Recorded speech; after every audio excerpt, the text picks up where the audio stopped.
I'm on my way to Berlin attending a workshop for sound designers given by Oscar-winning sound designer Nina Hartstone. And I'm really looking forward to this. I love Berlin and I love the city because I learned everything about sound editing and sound design and Foley there during my 13 years living there. I also love the food and I love the freedom the city gives.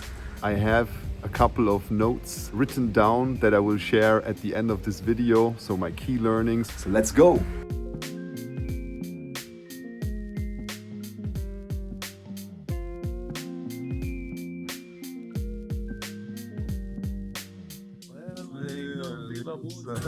Wie geht's? Alhamdulillah, hau rein. Dankeschön.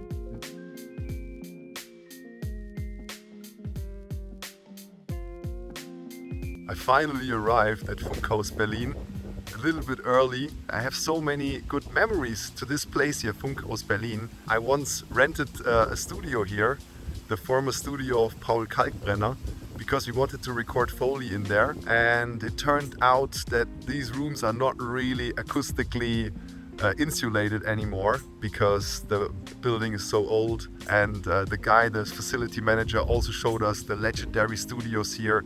They have like a huge Foley room in there that was used to be one of the best rooms in the world, basically in the 50s and 60s. To go into the history of this place is a bit too much for this video, but yeah, I'm really happy to be here again. So let's go inside and have a look.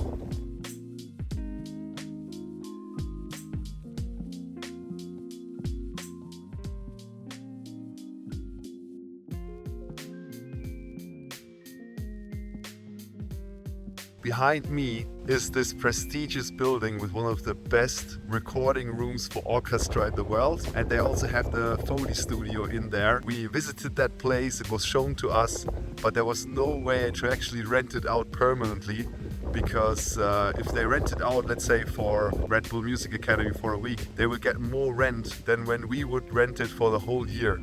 So therefore there's no chance to get those facilities for permanent rent. The only guy who is in there permanently is Niels Fram, shoutouts, one of my favorite musicians in the world. He actually managed to have a room in there.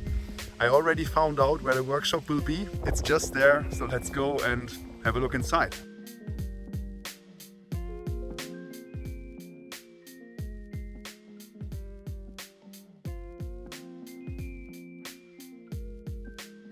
Within one of our breaks, we were able to have a look around at the Funkhaus and actually walked the corridors, and the Catalyst Institute is pretty huge. And on that particular floor, there was actually this one room that I used to rent for one day. You know, the former studio of Paul Kalkbrenner. This is now a little section that I recorded with my other phone going into the studio next to that particular studio that I used to rent for just one day, because that is also in private hand and we couldn't enter that. So the students from Catalyst Institute were so friendly to open up another studio that was actually really next to that one that I was in for one day. So I was really happy to have a glimpse there. Let's have a look at that. This is basically one of the rooms that I used to rent, or I wanted to rent, and I just ended up having one day in here because the hallway here was then basically bleeding into the room,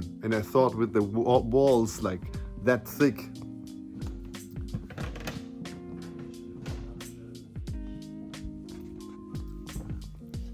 I thought this is good enough. But as we were here on the 23rd of December, the building was so quiet, and the acoustics in here, it's so good, it sounds so good, and the vibe, you know, from all this vintage kind of thing, it's so cool. But for Foley it wasn't really the thing, and therefore we had to leave this building again after only being here for one day.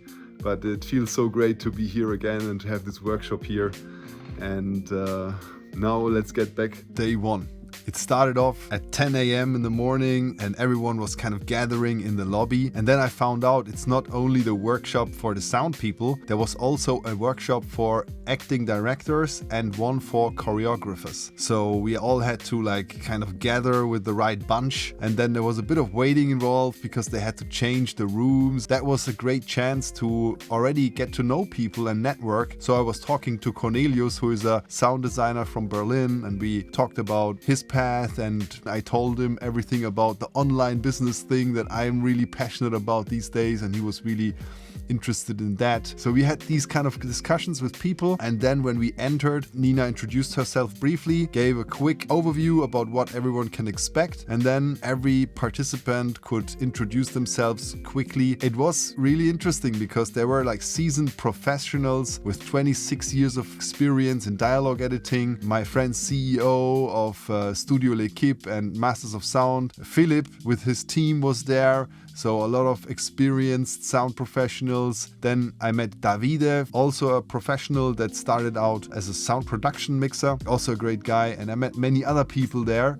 And there was also a lot of students from the Catalyst Institute where the workshop was actually happening at. And therefore it was a huge mix, like a huge gap in knowledge from those seasoned professionals to those students that didn't even study film but music production, but were interested in film in general and maybe had participated in some film projects from their fellow students. That was basically the introduction. After that, we went straight into productions that Nina worked on, and she showed us stuff from Bohemian Rhapsody about the process, how they actually came up with some worldizing certain elements and how they recorded the crowds. And because she's mainly a dialogue editor and then evolved into being a sound supervisor, it was really, really interesting to see her overall understanding of the post-production workflow.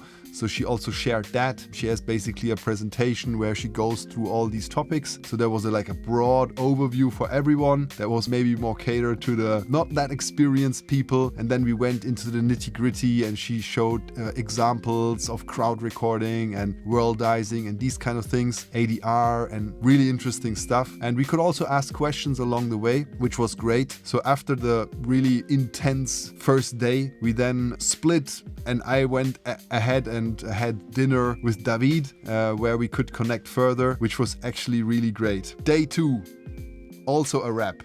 Great success. I learned so much. I connected way deeper with Philip and his whole team, and I could connect with Nina as well. I showed off a little bit of my Foley work to the whole workshop, which was also great.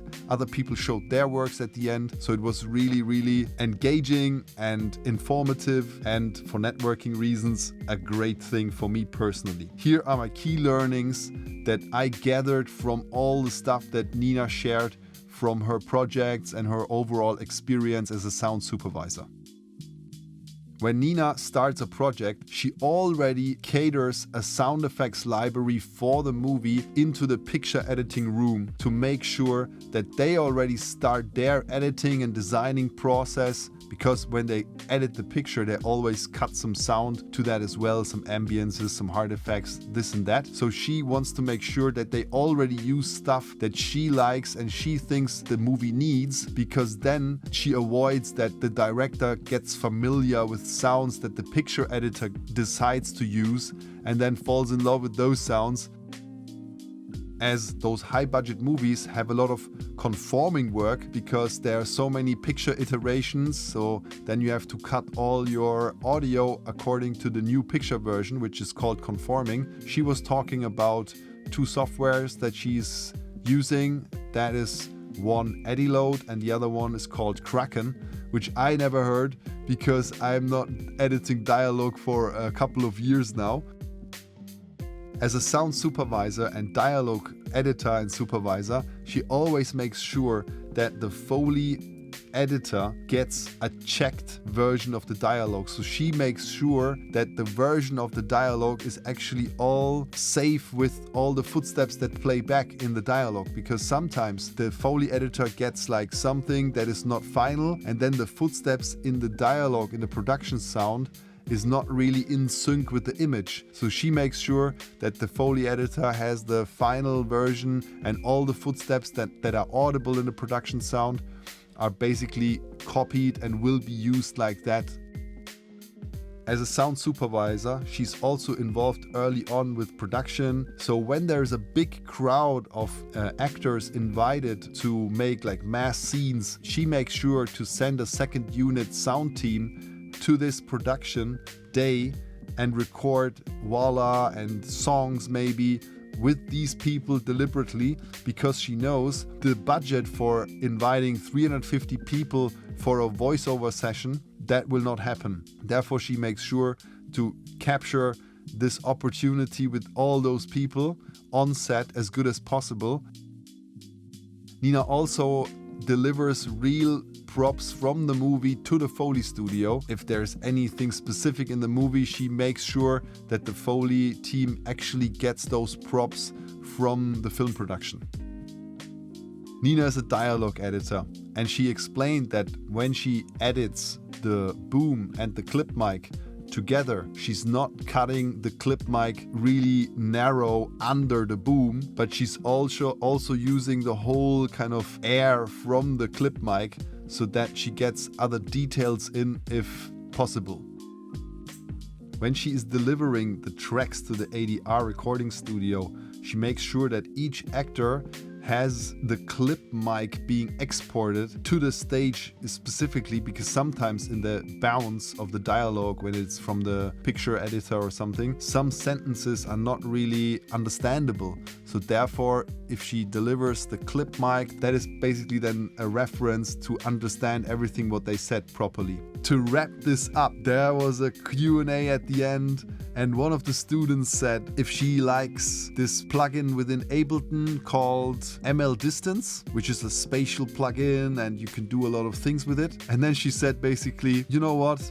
There are only 3 parameters that I care about when we talk about distance in movies, and that is volume, EQ, and reverb. And I was so happy to hear this, because I made a video exactly about that, because I hear so many students asking about those spatial plugins and whatnot. So I made a video about exactly that, my approach to reverb, which is the same. If this video seems interesting to you, just have a look here and enjoy. See you in the next one. Peace, the Foley teacher.